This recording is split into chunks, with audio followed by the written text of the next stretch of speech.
the things about Sadia, she is a very striking woman. Like when you see her, like you take a double take. I hesitate calling her beautiful because I don't like using that word associated with women that have had massive plastic surgery, because I don't like that association. I don't think we should be calling women that have completely reconstructed their face and bodies beautiful. I don't think that should be an association at all. So like if you tell me Kylie Jenner's beautiful, I'll be like, she's not. I will never put like Kylie Jenner or Kim Kardashian or anything in the same category as beautiful. I don't think that those should be associated. But Sadia did have a noticeable appearance, and I went into this a lot in my video that I did about the Wizard Liz. I don't think that Sadia and the Wizard Liz are the same thing, although they could literally be sisters. I mean, I think that they went to the same plastic surgeon, and I think that they both live in Dubai, or they both have connections to Dubai. So I actually wouldn't be surprised if they went to the same surgeon. I've talked about this in my video about the Wizard Liz, and I believe this as well about Sadia Khan or anybody in the situation. I don't believe in taking life advice from women who have basically paid someone to completely cut themselves up like a piece of meat and reconstruct their whole face and body. If your face doesn't move, or you do not have a face or body that is something that could be found in nature, I don't trust you. I mean, again, it is your body to do what you want with it, but like I don't trust you. I do not believe that you are making good choices with your life. Too much media. Welcome to Too Much Media. Tune in Too much media. Too much. Have fun. Too much media. Okay, hey guys, welcome back to the channel. If you're new here, what's up? Make sure you guys interact with the channel, like, comment, subscribe. It helps YouTube know that people are here. And if you're returning, you know, I fuck with you. Let's get into it though. So, in the video I clipped, the lady is discussing whether or not we should consider people with plastic surgery as beautiful. In her opinion, she says that she doesn't give that title to anybody who she knows have hit the table. So, warning. So, if you have gotten plastic surgery, especially a lot done and stuff like that, she says she kind of refuses to give them that like title or credit of saying that they're beautiful.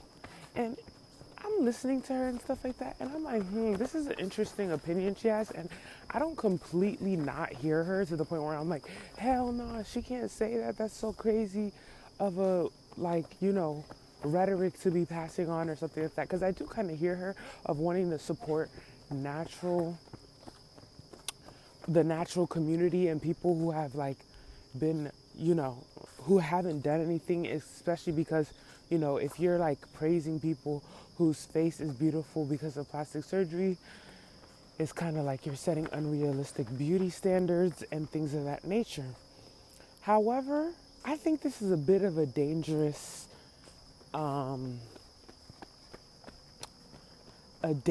opinion to like pass on to the public to have. I feel like it's very excludatory of like, what if you were literally born but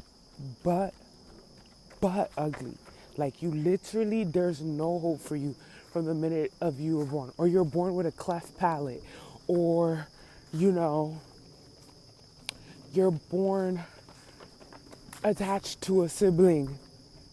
Shout out Ben Carson. Like, you know what I'm trying to say? Like, there are reasons that people get surgery that are health concerns, that they can also add cosmetic, you know, benefits to it while they're in there. Like, a lot of people get nose jobs, usually start by saying they have a deviated septum or whatever that thing is, where it's like one side of your nose is bigger than the other, so it's like harder to breathe and stuff.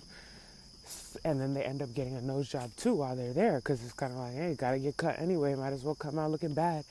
So I'm just like, I don't know if I completely agree with her that we can just say that someone's not beautiful because they got plastic surgery. I feel as though it's a dangerous thing for women as well, because you start to get into the question of like not being allowed to like be considered beautiful unless you're born perfect. So it's like, in one hand, you are supporting the natural community of saying like, no, we shouldn't be allowing people who are financially able to get plastic surgery to be the only ones who are allowed to, you know, benefit from a beauty enhancement. But then it's like, at the same time, you're messing up the natural community by saying that unless you have every single part of these things that we consider beautiful and you're born that way, then you're not considered beautiful in a way. Because I feel like it sets the bar higher to not consider them beautiful than it does. Because there's bad plastic surgery too. A lot of times people get plastic surgery and They be looking crazy still. You look at them, you be like, nah, sister. Good morning. Nah, sister. Go back. Go get your money back. You know what I'm trying to say? So it's kind of like, why are we saying now that only the people who never had plastic surgery, just born with crazy genetics or the crazy just lottery of like perfect chromosome mixture, are the only ones who will ever get to say that they're beautiful? That's insane. That's an insane rhetoric to be passing on. And also, it's just like, oftentimes when I hear things like this, I just be thinking, y'all really want ugly people to go die in a ditch? Like, y'all hate ugly people so bad. Like, I mean, damn. I mean, not to say every ugly person is good or anything, but it's just kind of like, y'all just make them seem... Y'all just make them seem... Sorry, guys. I'm walking next to a race right now. They're literally in a whole race right next to me. So that's what you're... Good morning. That's what you're hearing. Some of them running really good though. Like, they can even talk and everything. They be like, "Good morning, what's up with you?" I'm like, okay, like, you running and talking? Come on now, you got that breath control. Very impressive. And also being in a good enough mood to want to talk. Because if I was running the distances that they're running, I ain't talking to no one. Fuck all y'all. Why am I doing this? I'm weak, but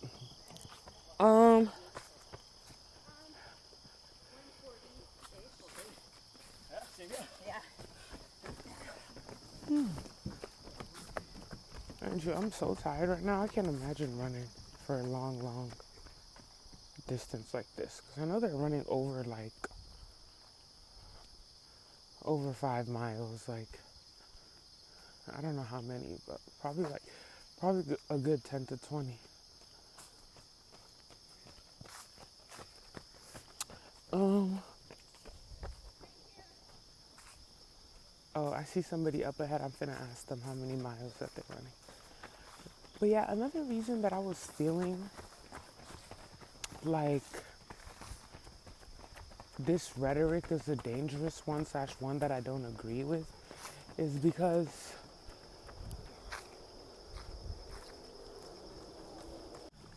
okay, he said it's 13 miles, 13.1.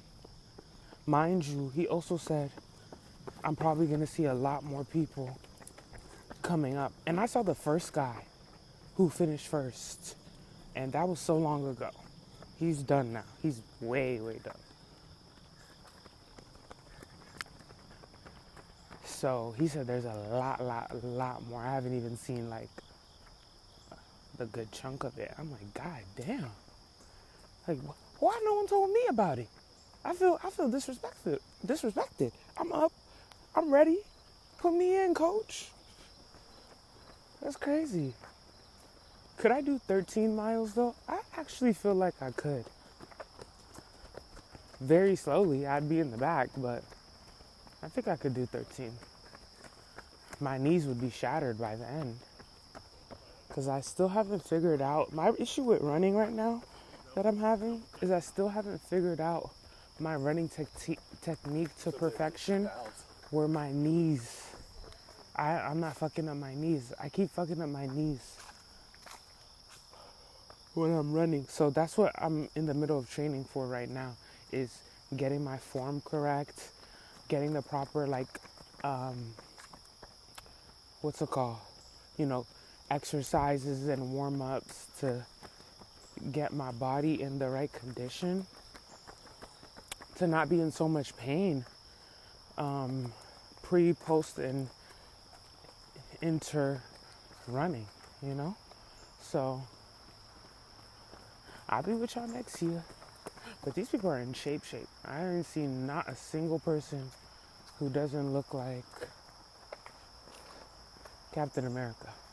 That's what I'd be calling runners in DC, like white male runners that I see in DC. I'd be like, oh, here come Captain America. Because of that one scene, Okay. Well. But yeah, I'd be like, I call all the white male runners in DC Captain America. Like, like if I'm telling a story or something, I'm like, yeah, I was standing there, and then Captain America came running past, and then when I looked over, there was two people there, and like that's how I tell stories when I talk about, or like that's how I like describe them in DC if they run. Okay, first out of shape person I see, but he's doing good though. He's not Captain America. That's let me stop. But we are talking about bodies right now, so I guess I'm kind of on track. But I don't know, I just don't like the idea of us saying that we can't call people with plastic surgery beautiful, because it defeats the purpose of plastic surgery. You get plastic surgery so you can be more beautiful. So it's kind of like you're denying the beauty of the people who look like them naturally. If you're saying that they're not beautiful post plastic surgery, because there's people who genuinely look the way they look post plastic surgery, and you would consider them super beautiful if you just saw them in real life, right? But now, because someone got surgery in order to look like them, they're not beautiful anymore. That doesn't make sense. That literally doesn't make sense. You're, in a way, you're denying natural beauty by denying unnatural beauty. Because you're saying that if you look like this, I don't consider you beautiful? Like, huh? It's like, that was the whole purpose of going to do this. They just wasted their money. You over here shitting on them. And also, I think about, like, the trans community and people who have to get plastic surgery in order to, as they say, be in the body that they're born to be in, I think is how trans people describe it. I don't know, guys. I'm not completely familiar with the rhetoric, but I'm just saying that it's like you're potentially, you know, you're potentially profiling a lot of people who are doing this for like different reasons. Like the intent is different per person. And so to like kind of make them out to be, oh my God, one guy's walking. I really could have been in this race, bro. How is that guy walking and people behind, there's still people behind him? That means he's walking fast. But, yeah, so I just feel as though, like, you cannot say that the minute you see somebody with plastic surgery, you automatically don't consider them beautiful anymore. I think she thinks she ate with that. Like, she really thinks that she's, like, saving the day.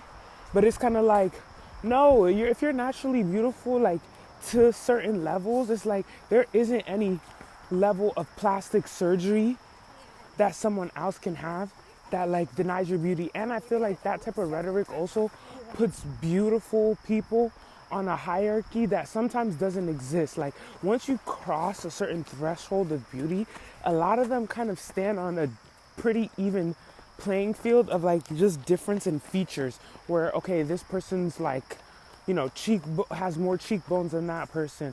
This person has like a different skin tone. This person has like, you know, a different form of chiseled jawline or this, that, and the third. It's kind of like, okay, so you're kind of basically saying,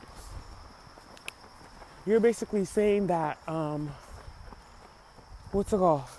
Even once you get to the point where it's like your beauty is just differentiated by just different features, and then so that's a preference thing, you know, because some people like they prefer a little bit of a plastic surgery-esque look. Like they want people to a little bit know like, yes girl, I paid for this.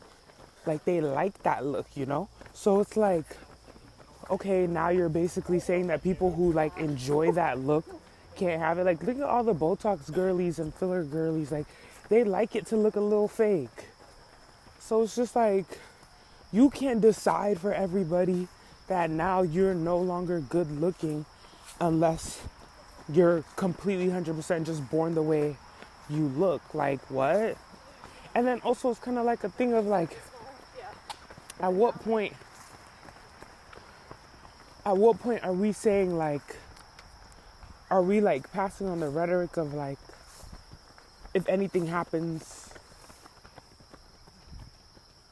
to you, if you get plastic surgery, you're no longer beautiful? Like, this is very like beauty exclusion, I feel, is what I would name this. It's like you're excluding people from the opportunity to consider themselves beautiful.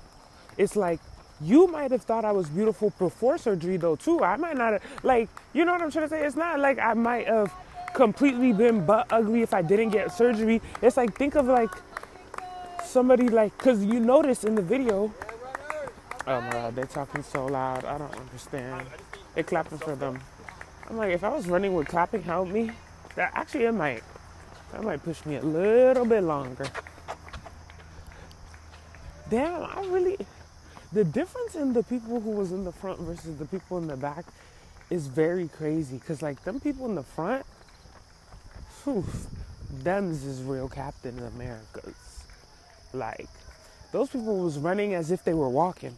And mind you, they were running fast, but they look like they're just walking. Like, it's nothing to them. Like, I'd be asleep running type shit.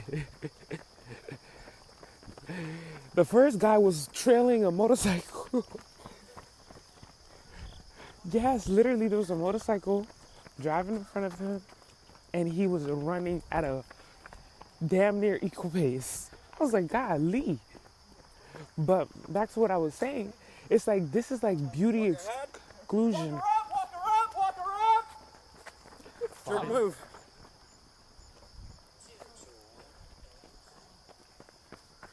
This is beauty exclusion in the way of, okay, notice she mentioned Sadia, whatever. They're trying to shit on her right now because apparently she lied about her credentials, and also she was having an affair with a married man. And yeah, so then she also mentioned Kylie Jenner. But notice she didn't mention somebody like Kim Kardashian. Because technically, before Kim got surgery, Kim was, come on now, you cannot sit around and lie.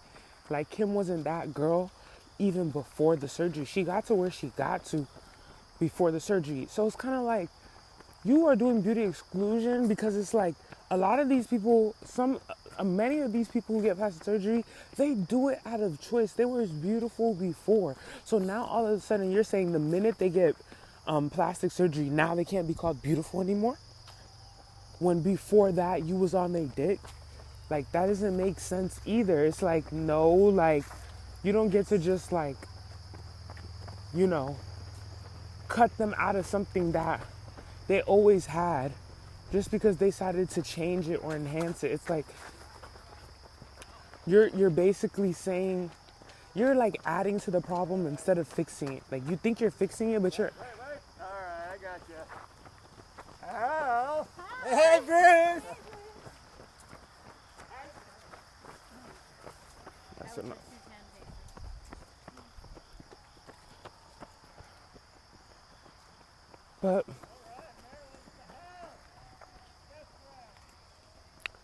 But yeah, it's kind of like, this doesn't make sense to me. Honestly, I really don't agree with her, basically. It's why I made this video of saying, if you're beautiful, you're beautiful. If you're not, you're not. And we know when we look at somebody, whether or not we consider them beautiful. And beauty is way too subjective for you to be saying that the minute someone gets plastic surgery, you're cutting them out of that conversation. Because it's like, it's a feature-based conversation. Because before they got plastic surgery, they might have just like had small lips or something, but everyone still thought they were beautiful. But for them, in their subjective beauty hierarchy that they have, they think that big lips are more beautiful. So they went and got big lips. But before that, a lot of people still thought they were beautiful with small lips. It's like, you can't now say they're no longer beautiful because they decided they prefer a different feature that they weren't born existing with. So that's my opinion. I don't know. Too much media. Welcome to Too Much Media. Tune to in Too Much to Media. Too Much Have fun. Media. Too much media.